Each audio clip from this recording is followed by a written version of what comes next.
definitely going like the, You are. You got your. Are we on live? yes, we are. And welcome to the shift, to the Touchless Wellness Association shift with Nigel Franklin and Alina Hernandez. And today we are super excited to have ENML with us. And we have one of the co-founders, Kyle Schroeder, who's going to come on board. And he will be joined by his other partner very shortly, Jordan. And so, Nigel, we like to make this, Kyle, a very sort of casual conversation. Although we call it a webinar and it is the shift, we also like to make it a very sort of conversational, interesting, thought leadership type of a chat. So first of all, welcome. Yeah. And Kyle, I don't know if you know Nigel. You didn't have a pleasure. We haven't. Yet. No, we actually we've exchanged emails, but yeah. Hey, Carl. Nice to meet you, Nigel. Exactly. My fellow silver fox. I'm in good company. Yeah, you guys have lots of things to talk about as a sidebar. But getting right into our subject matter, Nigel and I talked about this before you came on, Kyle, and we were kind of, we had a lot of questions, and that's actually perfect because it really lends itself to the format of our webinar. And the one thing, Kyle, I had the pleasure of meeting both you and Jordan in Turkey for the Spa Peeps event, and Aaron was there as well. Aaron Lee, our partner at Touchless Wellness, and we were all very mesmerized by what you guys were saying. And I told Nigel this. I was equally intrigued because at the hotel where we were staying, they had your product, and I thought that was the most fascinating thing I had ever seen. And then I came back home and you gave me a sample and I gave Nigel a sample, and we were all super intrigued by the whole thing. And then, we got to know you a little bit, and the bottom line to this, and your tagline is wellness for a smile backed by science. Nigel and I are very evidence-based type of people in the work that we do. And what we learned is that at ENML, and ENML spelled ENML, you guys are saying that you're redefining oral health care with dentist developed toothpaste tablets that combine innovation, expertise, and sustainability. And you're saying it's backed by real science and crafted with care. And you're saying your products turn daily routines into trusted rituals for healthier and stronger smiles. And, one of the things that I really found really fascinating is this connection of what you guys are doing and how you're talking about building the actual enamel of the tooth and what that means, not just for oral health, but for systemic health in the body and for health and wellness. And so I think if we start with that kind of a basis to try and drill down, first of all, what it all means and how we even get to this final bit that we just talked about. Nigel, you had some interesting questions. And I remember when we were talking about it, you're like, I want to ask Kyle and Jordan this. And I'm wondering if you can share some of that with Kyle, and then we'll bring Jordan in and then add to the conversation. What do you think? Yeah. No, absolutely. So Carl, I'm a wellness developer, right? So I design and develop wellness concepts around the world. So there is there's an obvious link to me because there's a sustainability part of this. It's not in plastic, And my enamel has we put it through the test. It's traveled around India with me for a few weeks.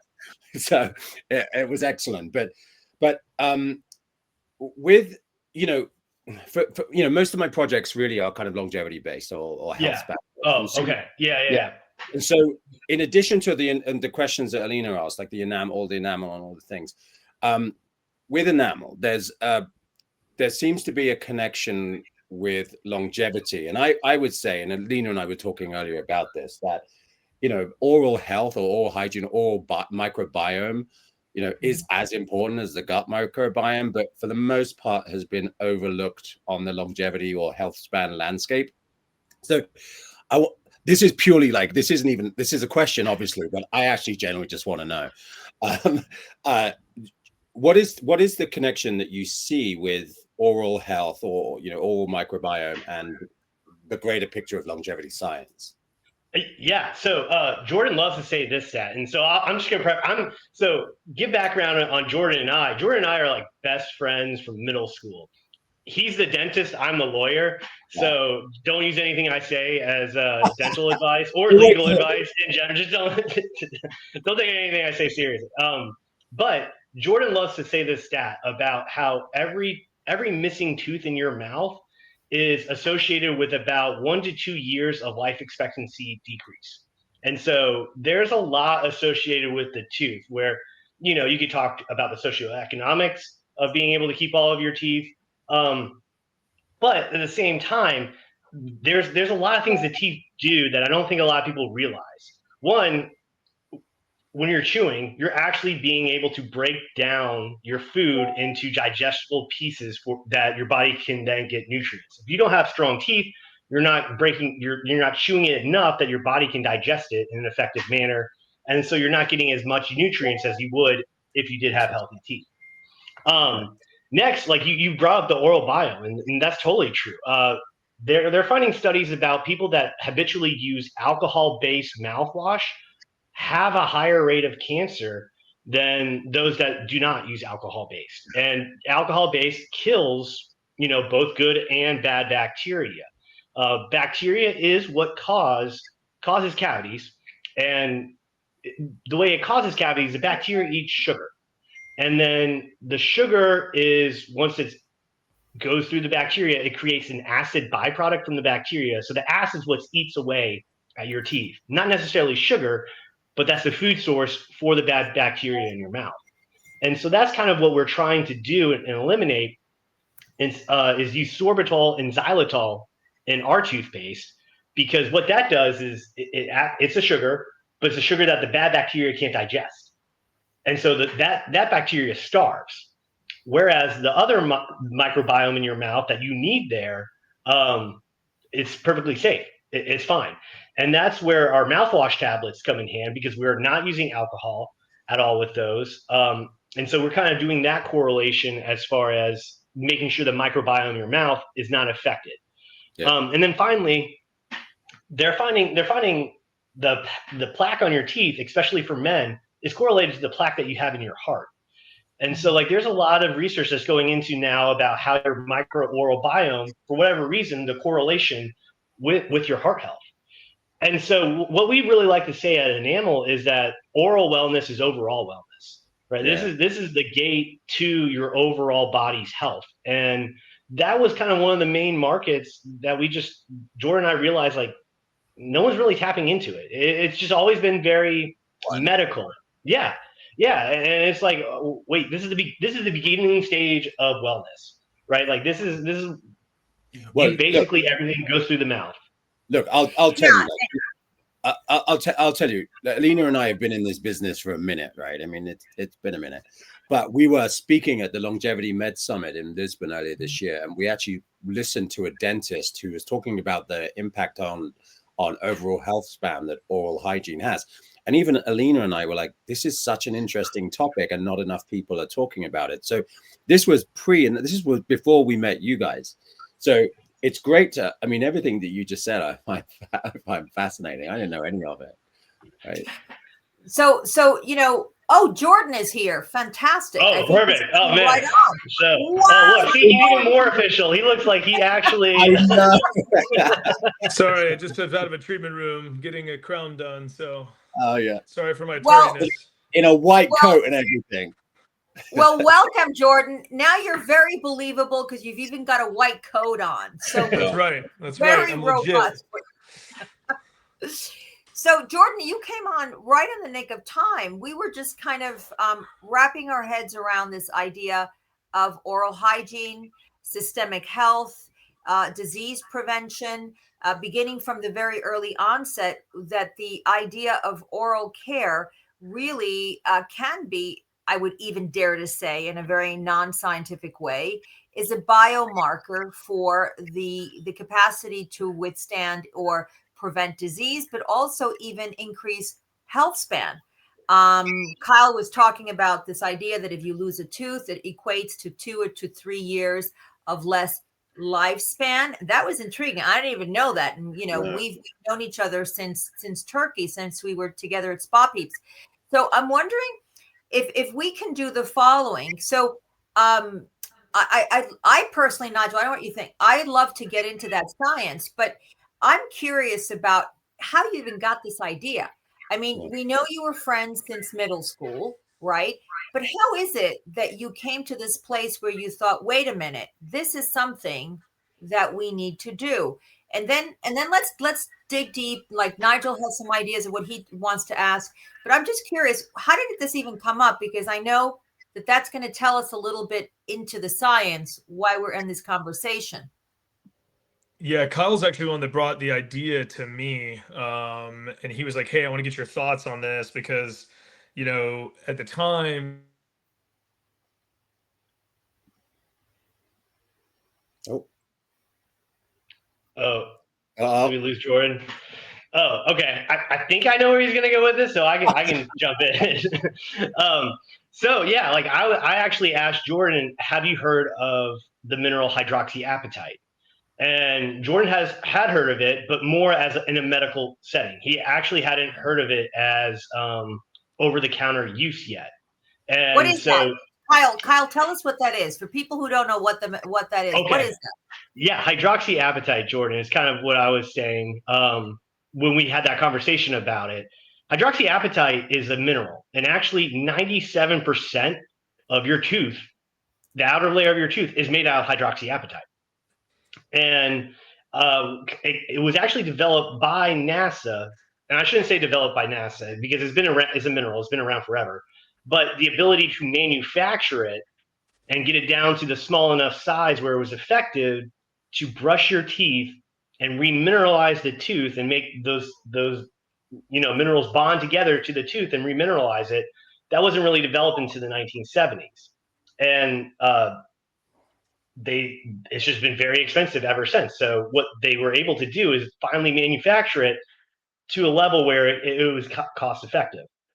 And so Jordan and I had this conversation back in, what was it, Jordan, 2023, I guess, the summer of 2023.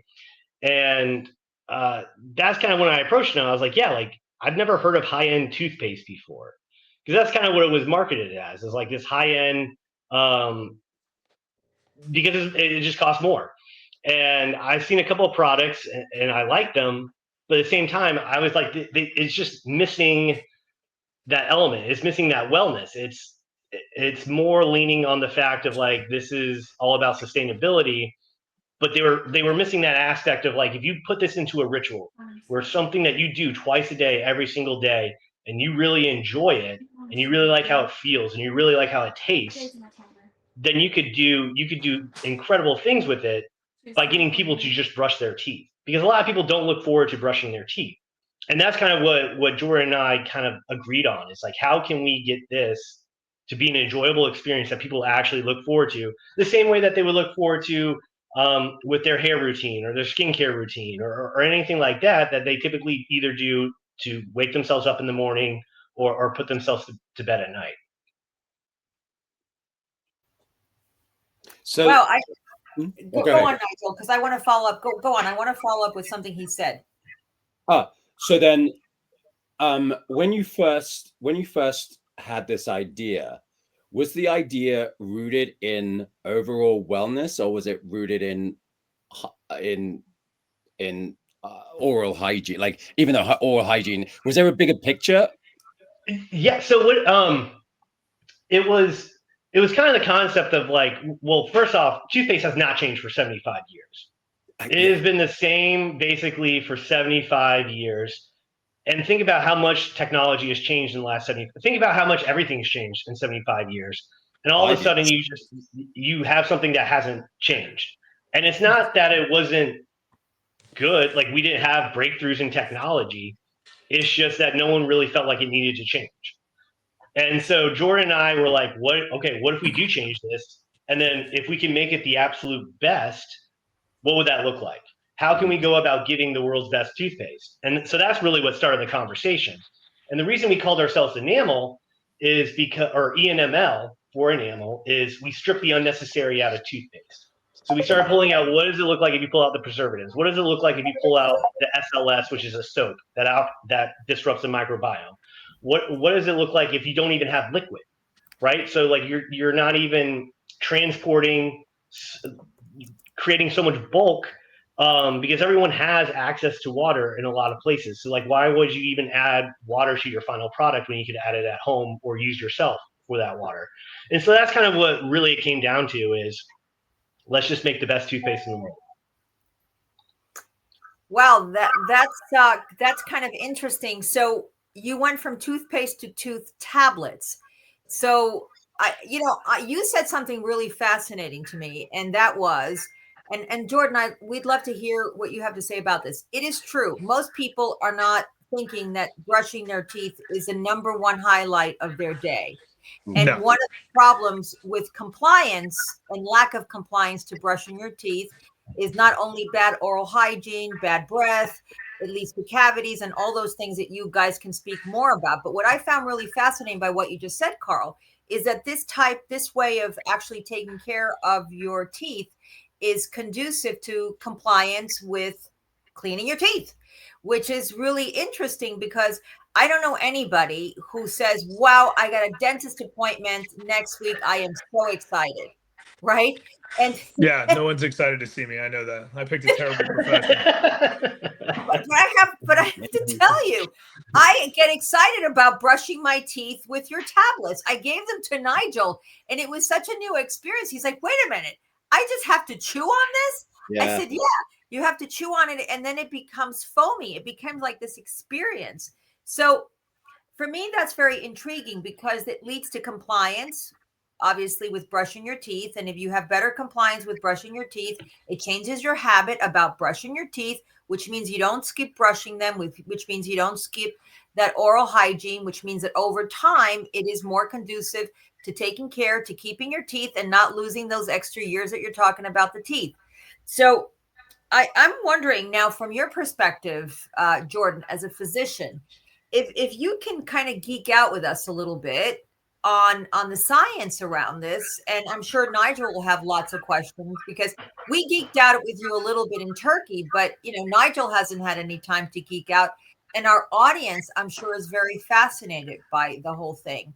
Nigel, any like burning questions to lead into the Jordan conversation? Well, I have a statement, and then I'll hand it to, because Jordan, I'd like to learn more about how, from your perspective, from a medical perspective, the oral health, oral microbiome feeds into the greater longevity story.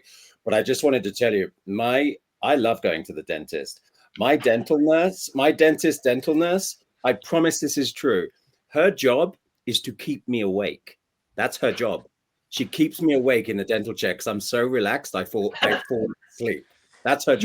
You're one of the few. You're one of the few. Yeah. No, I I really love it. But what I'm interested, I mean, first of all, I love a good story. So how you came up with ENML is, I think is fantastic.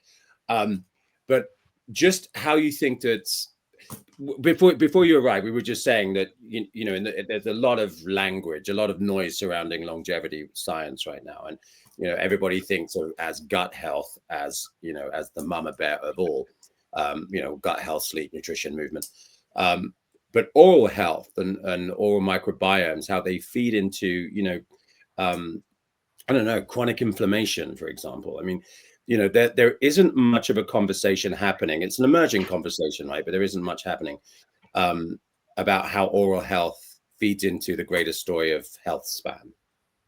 So I'd be interested to hear your views on that. Yeah, so there's a few different things to talk about with the oral microbiome piece and then overall greater longevity. So the oral microbiome obviously feeds your gut. That's where everything comes from, right? And so some studies were done with alcohol-based mouthwashes, and what they found is chronic users of alcohol-based mouthwashes, which is like your traditional like Listerine product you find on the grocery shelf, they were finding increased incidences of all sorts of different whether it was increased, colon cancer, it was increased, issues involving digestion, increase irritable bowel syndrome, right, which is like a strictly an inflammatory type disease, right, and so increased incidences of all these things. And so they tied the link to the bacteria that grow in the mouth. And so there's good bacteria and there's bad bacteria, right? And so the bad bacteria create periodontal disease and generate cavities and all those types of things.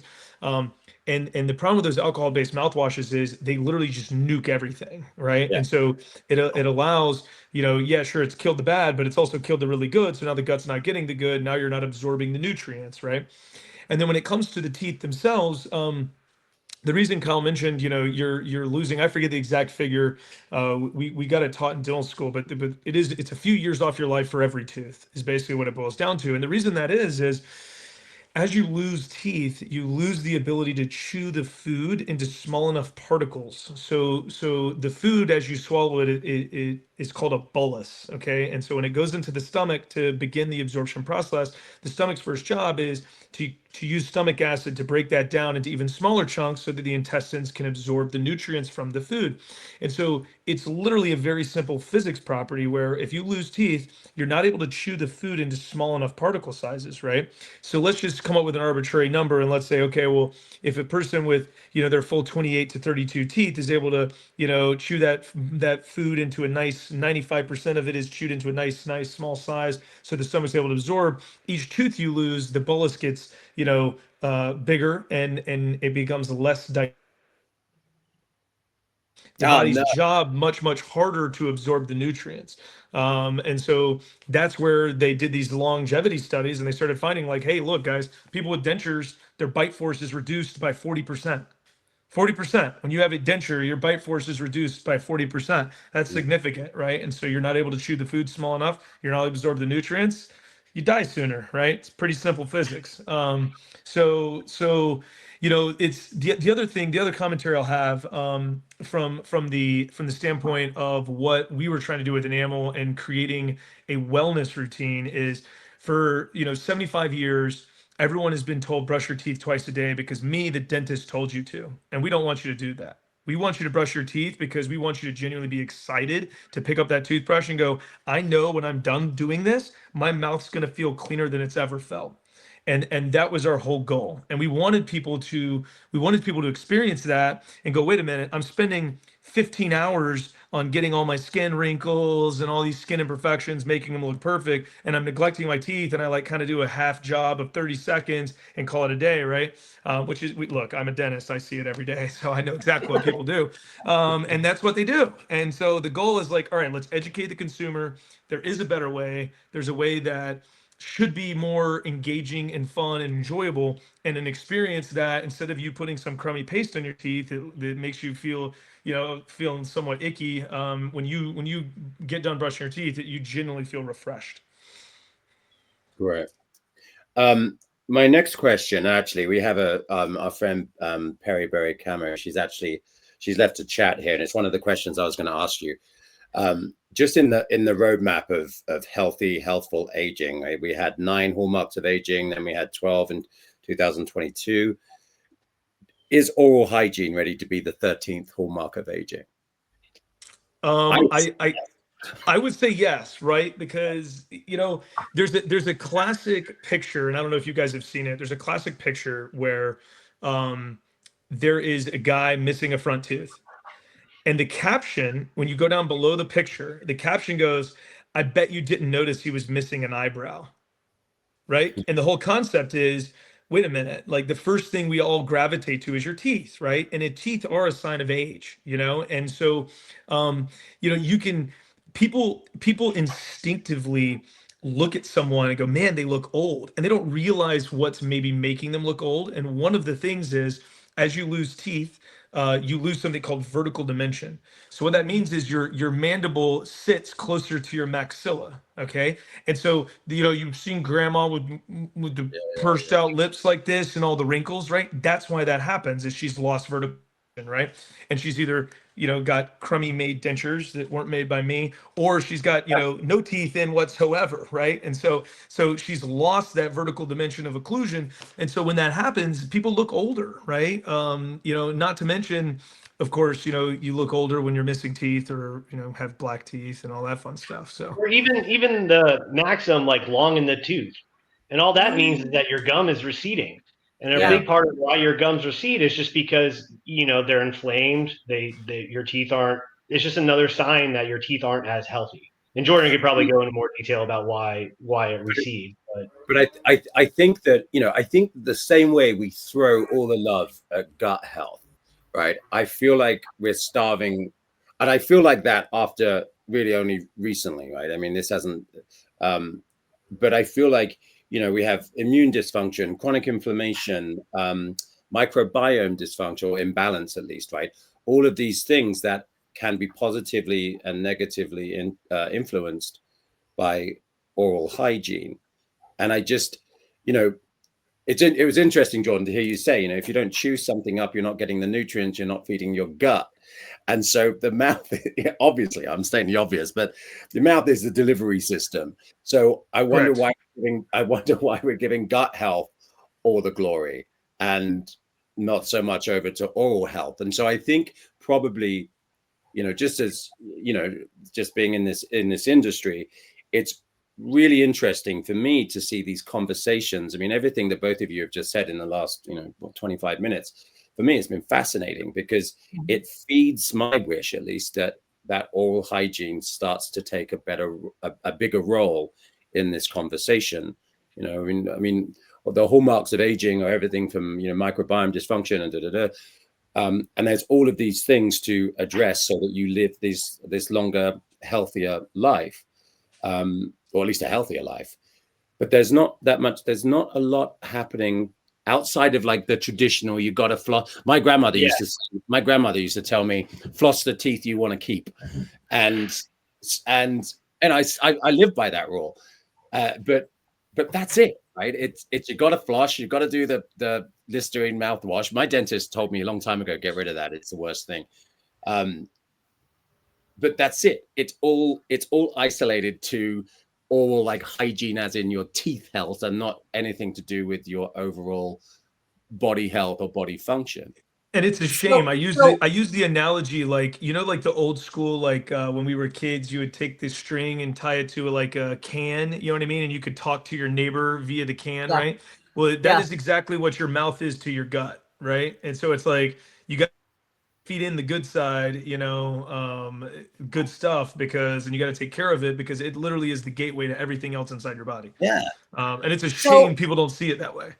Absolutely. So Jordan, on, to segue what Nigel said and then you said, so that is the truth. I mean, we're learning that. And with you guys and what you're trying to do with enamel, and this also is the second part of Perry Barry Camus' question.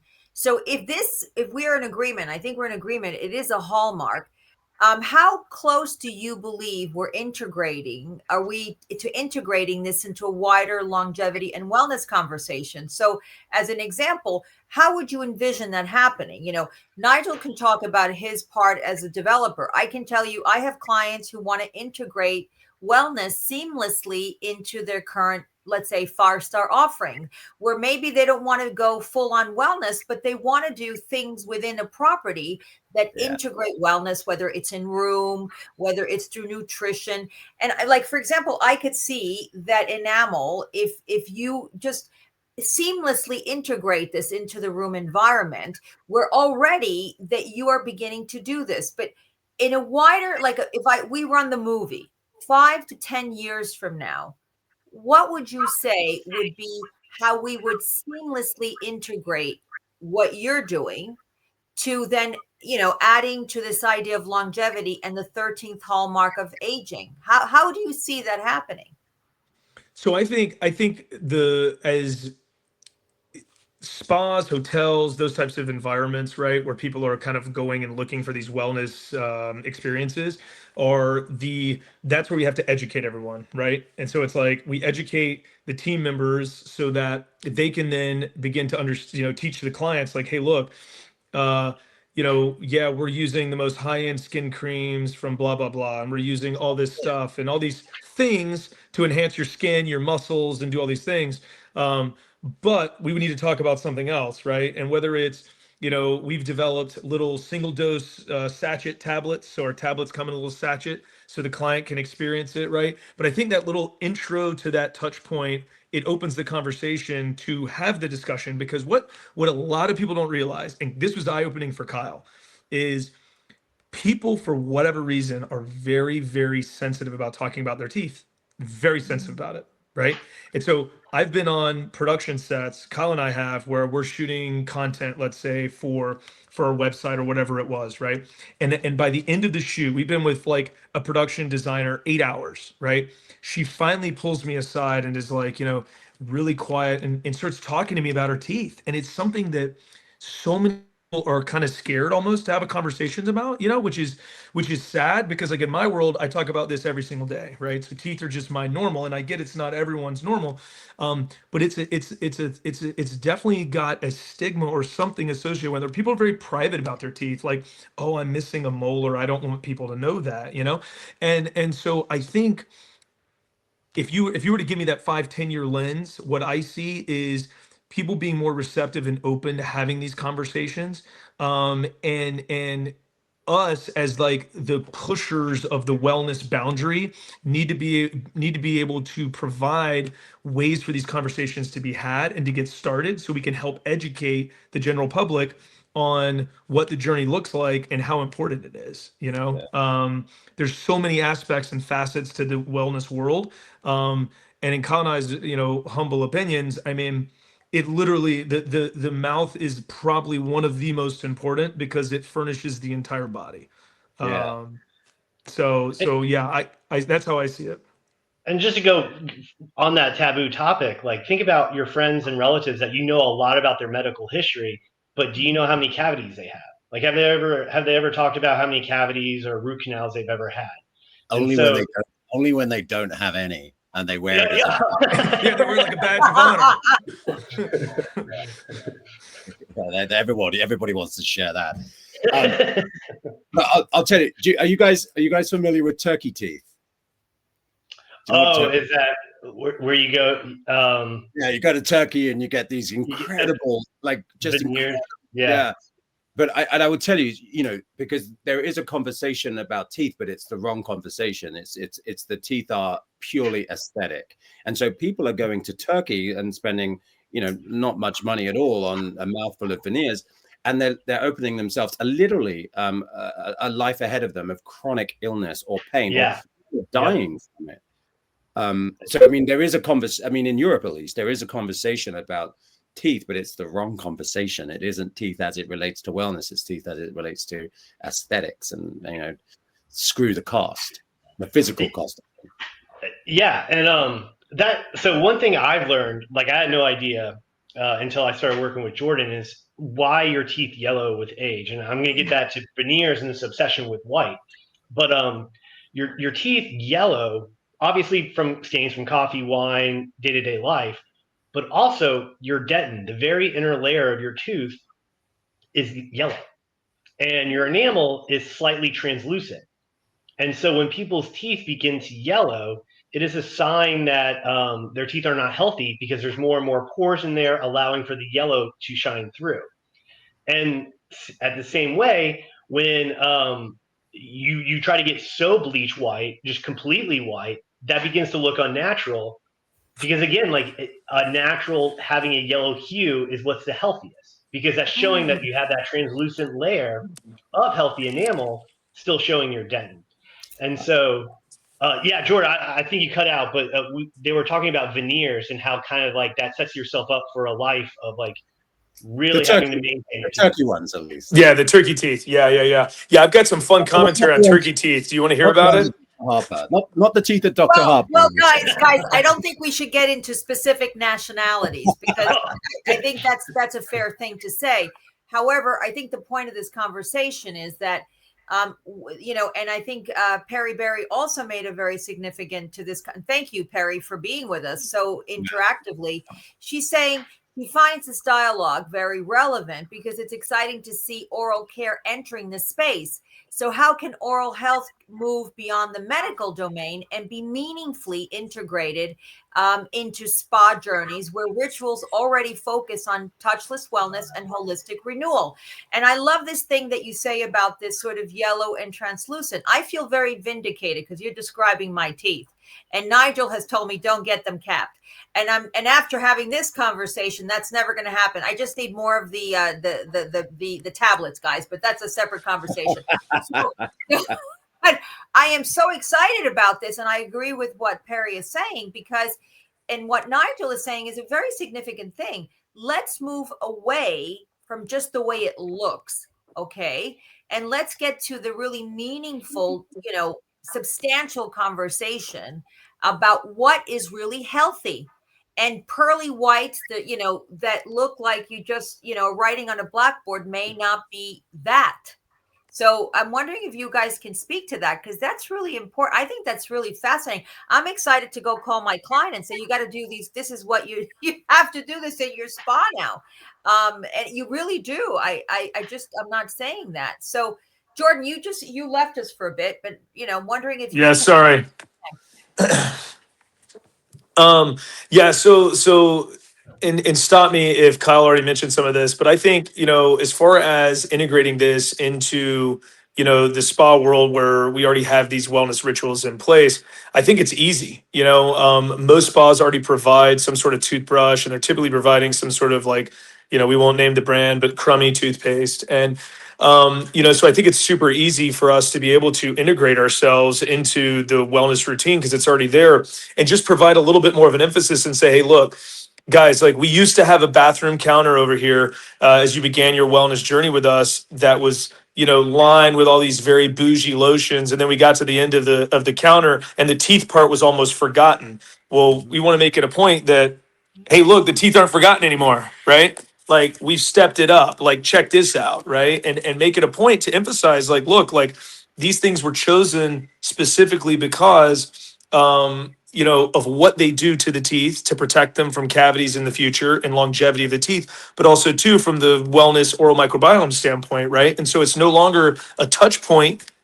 that's completely forgotten, right? Because that's I've been to a bunch of spas. That's how all of the oral care stuff is in the spas. And my next thing I go is I go and hand my card to the spa manager and I go, we need to have a chat, right? Because like, do you want to feel elevated or not, right? And so, and that's the goal with all these, type of spa places is to feel this very soothing, elevated, relaxed wellness, ritualistic routine. And so, to me, that is like a super easy kill where it's like, hey, look, guys. Instead of having that plastic tube of toothpaste that you're going to use once and throw in the trash, which we're wasting and contributing to more waste on planet Earth, why not have a pretty cool recyclable sachet with one little tablet in it, which is all you need? Pop it, try it, and then, oh, by the way, it's sitting in spa retail when you are hooked like everyone else is on it. So, but I think there's multiple layers, right? I mean, there's that layer for sure. Then there's how periodontal disease affects overall health. And so it's you guys that are elevating this conversation. And it's a conversation, we said at the beginning of this, it's a conversation that people aren't having so much of, right? I mean, it's based on, for the most part, everyone knows, to floss and dental hygiene, but the overall impact that it has on the broader spectrum of well-being and longevity or health span is just, it's a silent conversation that's being had right now. Well, not so silent now. It's starting to raise its voice, but it's such an interesting conversation because why haven't we had it before? Yeah, it's definitely one that's only been between us and between you and a doctor. That's it. It's never been brought out in the forefront in public ever. Yeah.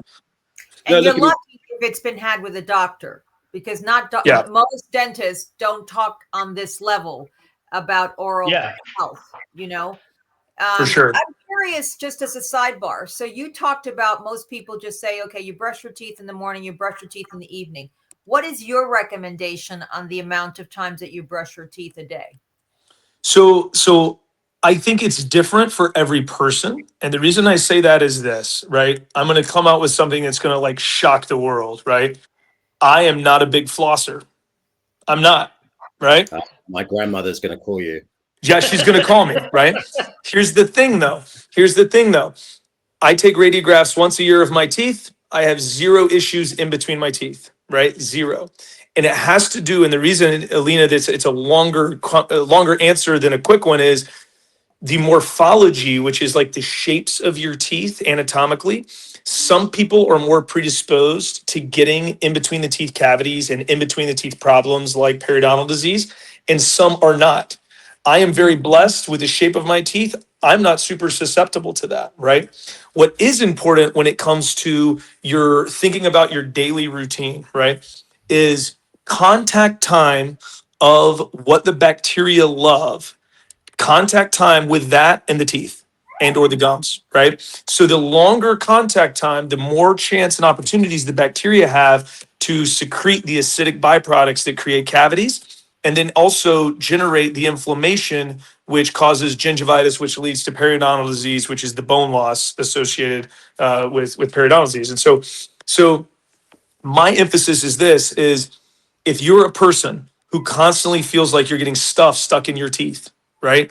You need to make sure you're getting that debris off the teeth. Okay. So for chronic snackers, right? I see a problem, right? Because I see chronic snackers all the time. They're getting cavities left and right because they're only brushing in morning and night, right? Well, if you're a chronic snacker, you may need to be brushing more than morning and night. Then the other thing too is with what you're consuming, that can also alter what you need to do to maintain it. Okay, if you're having 1 cup of coffee in the morning and you're sipping on water throughout the rest of the day, that's a whole different conversation than the 6 cup of coffee guy that pours sugar and cream in it, sips on it until lunchtime. Okay, has 3 Diet Cokes from lunchtime to quitting time. Right, that's a whole different conversation. And so with that, the morning and night routine, of course, right? But there has to be some sort of interjection during the day, which is one of the reasons Colin and I came up with that tablet concept for a mouthwash, because it's so portable, because that's the number one barrier to people have. No one's going to carry around their toothbrush. I don't expect them to. I get it, right? Like Nigel's not going to start having his toothbrush in his back pocket, right? It's just not going to be a thing. But so we were trying to have another avenue to allow people to be able to still take care of the oral cavity, right? When they're on the go or at work and those types of things. One of the things I was going to tell you is that when I was using the tablets, I brushed my teeth at least 3. Well, I used the tablets at least 3 times. I just kind of used them after I had anything, after I had food, but like I was using them throughout the day. Yeah. But it's exactly true. It's because it's exactly true. When I was in India with them, traveling around India, I was using them a lot. For that reason, it was the convenience of it. But what I'm hearing is it's 2 things. It's bio-individual. So it's basically your genes, what you're born with. And then the second piece is what your habits are. If your habits are to constantly snack, and if you're predisposed to the space, so all these 2 things are key. They're key. It's what you're born with, but it's also what you do during the course of your life and your daily that will impact this. So what you're saying is that these tablets actually accommodate both, right? Correct. If you're born with the kind of negative stuff, this is a helper to compensate for it. But equally, if it all boils down to a kind of a bio individuality. Yeah. And it's how you act, right? So it's kind of both. It's really a fascinating thing. And I'm wondering, in the last let's say 2 or 3 minutes that we have, you guys talk about the idea that this is both personal and planetary wellness. Can you talk to that? I feel like we're ignoring Alina's dog behind. Yeah. Clearly, someone's starving for attention back there. I'm about to move, so while you answer the question, I'm going off camera and I'm going to move. Yeah. So from the planetary wellness standpoint, that's a pretty easy one to discuss. Is Kyle was doing research on the product, and when we found out, Kyle, what was the number? It was 1.8 billion tubes of toothpaste, something like that, a year get thrown in the landfill, and it's all tubes of toothpaste that aren't recyclable, right? They're not They're not made out of anything that's recycled material. So it's literally just landfill. And then we started researching, like, same thing with toothbrushes, right? Like every single toothbrush that's non-bamboo, which bamboo toothbrushes have just kind of become a thing in the last 10 years. All of those plastic toothbrushes are still on planet Earth somewhere. So you times what, 8 billion people times how many you're supposed to be going through a toothbrush between 1 to 3 months, you should be changing out your toothbrush. And so it's like, oh my gosh, the amount of waste we're contributing is insane, right? So we wanted to nip that in the bud. And so the concept we came up with was using all recyclable materials. So all of our packaging is made out of something fully recyclable. But then having the concept of the waterless tablet, right? So we're not transporting water weight, which is a waste. But also too, you don't necessarily you could recycle your jar or you could keep your jar, because we also have a recyclable pouch that comes in this little eco-friendly pouch, and you just dump it back in your glass jar. So now you're not having to consider the cost to remanufacture another glass jar and aluminum lid. So everything we have is recyclable. And that was one of the key pillars that Kyle and I said we're not compromising on when it came to developing our products is, hey, we want it to be plastic free. We want it to be more eco-friendly. We want it to be something that can be recycled, because the amount of med waste that we generate is wild.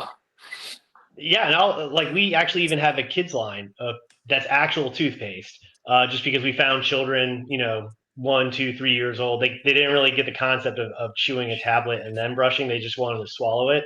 But even that tube is made out of aluminum metal, kind of like what you would get if you got a prescription cream. Just because microplastics in general, going back to both gut health, endocrine or endocrine, whatever, can't remember how to pronounce it, but just the disruption of your body, we really wanted to be plastic free as kind of a differentiator in the oral health. A huge difference. I mean, profound, right? Given that you can't recycle anything mostly in the oral world. Right? Yep. Exactly. Well, guys, I mean, this has been really an amazing chat. And again, Perry Berry is saying, so if you guys could sum up in 1 or 2 sentences each, how do you see this innovation combining with touchless technology? What do you believe is the mainstream in the next 5 years? Mainstream. Ooh. I think there is going to be a paradigm shift in how fluoride is handled in the medical world. Look, I'm a dentist. Fluoride works. Science, right? The problem is we're finding it in areas of the body we don't want it. That's the problem.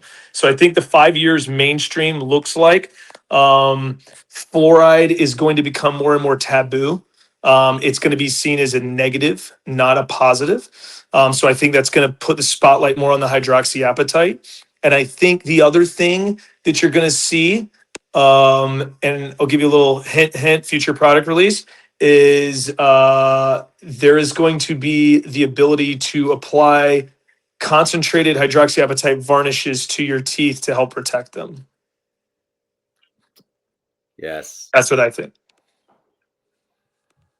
Good to hear. So that should be cool. But yeah, that's kind of what I see the future looking like. That's beyond what we're exposed to now, which is just toothpaste and mouthwash in the mainstream. So interesting. Yep. Stay tuned. It's coming. And Carl? And then I would say that you're going to start kind of like the get ready with me videos, all that stuff where people kind of just gloss over. Like I've seen so many of them trying to do e-commerce here, but no one really ever goes right into their oral wellness routine. They just go right into their skincare. They love to talk about their skincare or hair care routine. I think people are going to like kind of start breaking down the taboo, and they're going to be much more open about kind of what they do for their oral health. Tongue scraping, oil pulling, that's starting to get a little bit more mainstream. And I think people are going to really dedicate a lot of their kind of wellness ritual to their oral health. And so I do see that kind of being just as much of a staple as what people have with their skincare routine that they do now. Yeah. One real quick one. Sorry, I got one real quick because my friend Anne Marie has just asked a question. I need to answer it. So, Do the tablets provide benefits beyond oral health, such as supporting bone strength or overall mineral balance in the body? No, not right now. So no. So the way it works right now, no. But that's a great question, because guess another thing in the pipeline Kyle and I are working on. Where, if you're having a heart attack and you've got a nitroglycerin tablet, which is what you should have around if you're about to have a heart attack, guess where do you put it? Underneath your tongue. Yeah. Why? Because the tongue is a rapid absorption mucus membrane. Think about that and how it could apply to toothpaste and things we use in our day-to-day life. Absolutely. So yeah, so Kyle and I are exploring things like that, where vitamins and minerals and things like that could systemically help the overall body, or let's say maybe in something like a diabetic, where it's like a low blood sugar type situation, those types of things. We're exploring concepts involving the rapid absorption of the mucous membranes that are in your mouth, which is a cool benefit. Yeah. Wow. Talk about touchless wellness. Yeah, right. So it's all fun stuff. It really Fun, nerdy stuff. Incredible. So Nigel, what are some parting comments before we say goodbye to our friends? I don't have parting. There's so much information on here. The reduction in your lifespan based on the absence of a tooth is both fascinating and terrifying. Yeah, but there's really, I don't say this lightly, but there's a lot of real key information here for me that I personally, outside of my adult job, that I personally found deeply fascinating. Thank you so much, guys. You're welcome. Yeah. Well, guys, I'm also really leaving with a head full of really interesting insights and a lot, pardon the pun, a lot to chew on.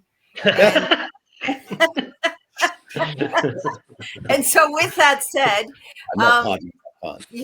thank you, Jordan, and thank you, Kyle, and thank you for everybody who took part in the comments. Those are really great questions. Yeah. Nigel, till next time, you guys were great. Thank you so much. Thanks for having us, guys. Thank you very much. See ya. Bye, everybody.